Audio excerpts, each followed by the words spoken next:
बात करेंगे pulmonary rehabilitation इन कोविड-19 patient. जैसे कि आप लोगों ने सुना है कि कोविड-19 जो कोरोना वायरस है वो मोस्टली लंग को अफेक्ट करता है।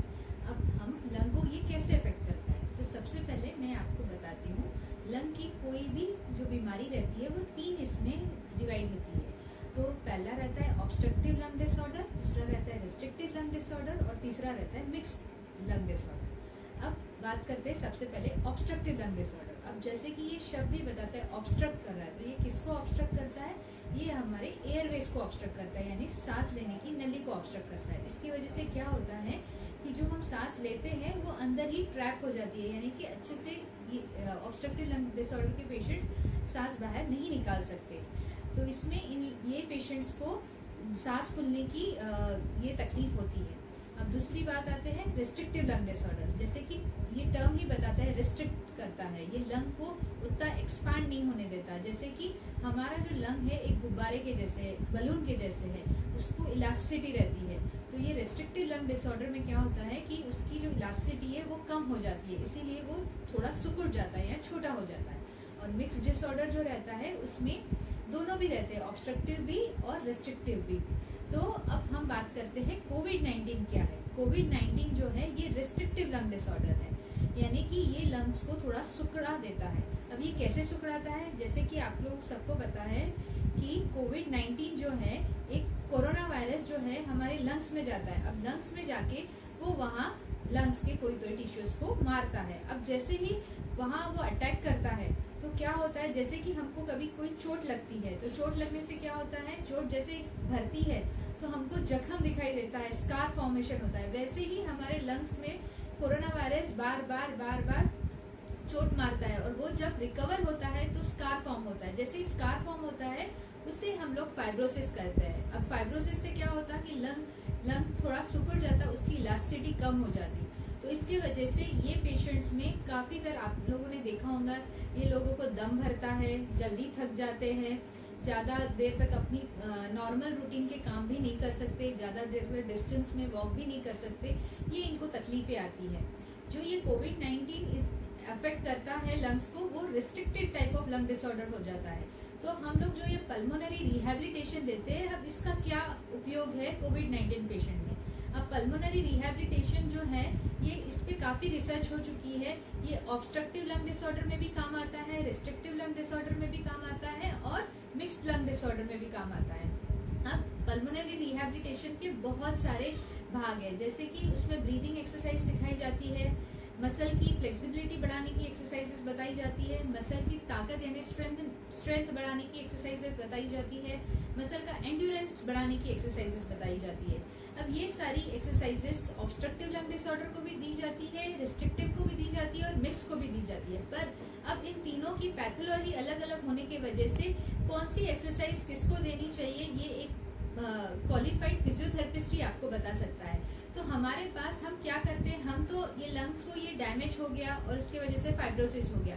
तो आप लोगों ने आजकल बहुत सुना होगा पोस्ट कोविड फाइब्रोसिस हो गया है। तो ये फाइब्रोसिस फिजियोथेरेपिस्ट उसको हटा नहीं सकता है। हम क्या कर सकते हैं, हम आपको ब्रीदिंग एक्सरसाइज, कुछ एंड्योरेंस एक्सरसाइज, कुछ स्ट्रेंथ एक्सरसाइज से क्या कर सकते हैं, आपके जो सिम्टम्स है वो कम कर सकते हैं। जैसे कि जल्दी सांस भरना या ज्यादा देर तक आप काम नहीं कर सकते, ये सारे सिम्टम्स आपको पल्मोनरी रिहैबिलिटेशन से कम होते हैं। और तो और काफी लोगों को पोस्ट कोविड-19 होने के बाद कोई लोग काफी फाइब्रोसिस होने की वजह से उनको ऑक्सीजन भी रखता है, तो ये ऑक्सीजन की मात्रा भी कम करता है। यानी पल्मोनरी रिहैबिलिटेशन से हम जो पेशेंट को ऑक्सीजन सैचुरेशन कम ज्यादा होता है उसको हम थोड़ा बढ़ा सकते हैं बाय ब्रीदिंग एक्सरसाइज और बाकी के कंपोनेंट्स ऑफ पल्मोनरी रिहैब से। तो आज मैं आपसे शेयर करना चाहूंगी कुछ ब्रीदिंग एक्सरसाइज जो कोविड-19 पेशेंट्स में यूजफुल है, क्योंकि ये लंग रेस्ट्रिक्टिव डिसऑर्डर है, यानी इसमें लंग की इलास्टिसिटी कम हो गई, तो हम ज्यादातर फोकस इसमें गहरी सांस लेने में करेंगे। यानी हम लोग ज्यादा देर तक गहरी सांस लेंगे और उसे रोकने की कोशिश करेंगे, पर क्योंकि पेशेंट पल्मोनरी फाइब्रोसिस का है वो शायद ज्यादा देर रोक न सके, पर धीरे धीरे करते करते उसकी ये क्षमता बढ़ सकती है। तो हम सबसे पहले चालू करते हैं डायफ्रामेटिक ब्रीदिंग एक्सरसाइज। अब डायफ्रामेटिक ब्रीदिंग एक्सरसाइज को बेली एक्सरसाइज भी कहा जाता है। इसमें आपको 2-3 चीज याद रखनी है। आप ये एक्सरसाइज बैठ के भी कर सकते हैं, खड़े होके भी कर सकते हैं। अगर आप ये एक्सरसाइज बैठ के कर रहे हैं तो आपको एक चीज का ध्यान रखना है कि आपकी जो बैक है वो सपोर्टेड नहीं होनी चाहिए, वो फ्री होनी चाहिए, क्योंकि अगर वो सपोर्टेड रहेंगी तो पोस्टीरियर पार्ट ऑफ जो लंग्स है उसका एक्सपेंशन कम हो जाएगा। तो सबसे पहले मैं स्टार्ट करती हूँ डायफ्रामेटिक ब्रीदिंग एक्सरसाइज। इसके लिए आपको आपके जो कंधे हैं वो रिलैक्स रखना है, आपका जो नेक है वो भी रिलैक्स रहना चाहिए, और आपको आपका हाथ पेट पे रखना है। अब आपको नाक से धीरे धीरे गहरी गहरी सांस लेनी है।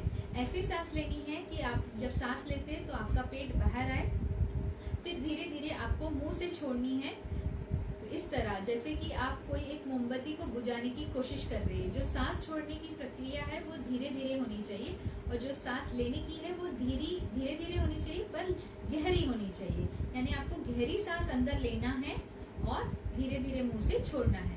तो मैं अभी आपको ये डेमोन्स्ट्रेट करके दिखाती हूँ।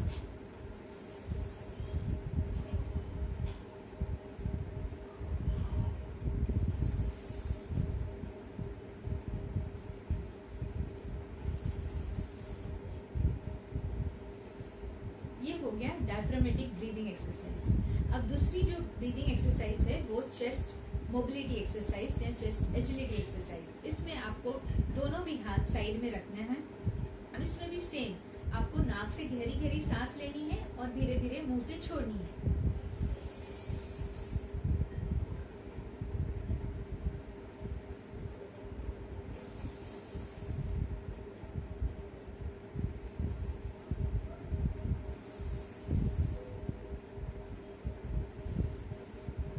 इसमें आपको एक चीज ध्यान रखनी है कि जैसे जैसे आपकी क्षमता बढ़ती है वैसे वैसे आप जैसे गहरी सांस लेते हैं उसको होल्ड करके रख सकते हैं, जैसे कि इस प्रकार।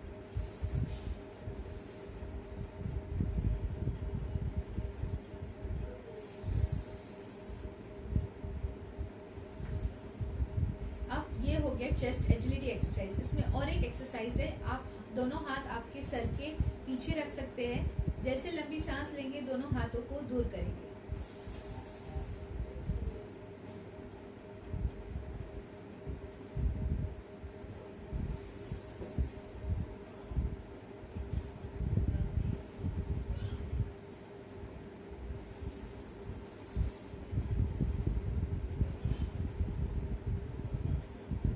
अब दूसरी एक्सरसाइज ऐसी है कि आपको दोनों हाथ दूर करना है।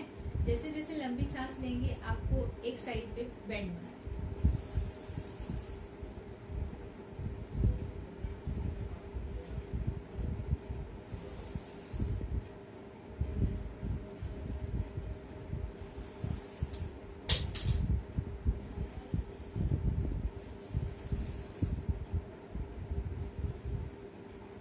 ये हो गई चेस्ट एजिलिटी या चेस्ट एक्सपेंशन एक्सरसाइज।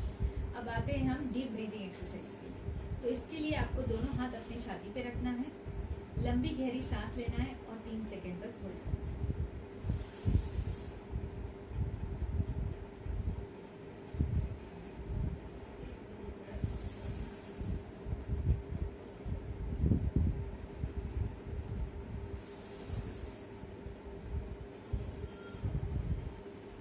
ये हो गई डीप ब्रीदिंग एक्सरसाइज। ये तो कुछ एक्सरसाइजेस है जो पोस्ट कोविड-19 पेशेंट्स कर सकते हैं अगर उनको पल्मोनरी फाइब्रोसिस हुआ है।